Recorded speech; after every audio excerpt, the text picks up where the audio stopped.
Halo.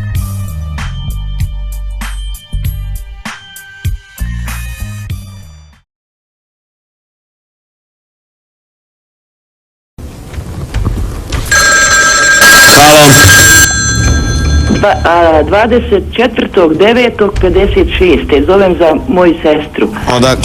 Iz Sarajeva. Pa sudi se ona dugo to. Jeste. Jel dolazi u taj stan? Molim? Volim te, volim. Pa jel dolazi u taj, jel tu taj stan? Sad je drugi u njemu, oteo je. Oteo je? Ja. I ne može da ga dobije? Znate šta? Vi njoj kažite. Da.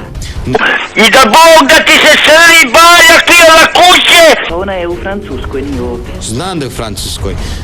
Znači u njen stan u Francuskoj. Pa ja. Neka stavi Da. poster AC/DC-a. Čekaj, poster. AC/DC-a. AC? Ja. DC. A šta je tu? Ma koji bivši DC? DC. To je jedno antičko božanstvo koje radi u železari.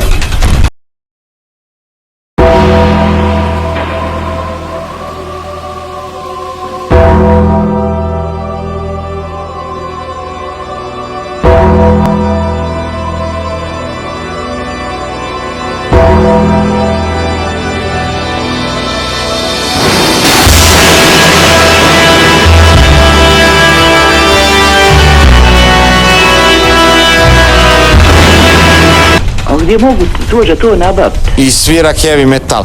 Ustaj! U parfimeriji. Ustaj! U Parizu parfimeriji nek traži poster AC/DC-a. Poster, jel? Poster. Pa zove se poster jer se prostire preko celih novina, zato se zove... DC, se sa? Ne, AC. AC? Da. AC? Da. DC? Da. Dobro. Eto, to je to.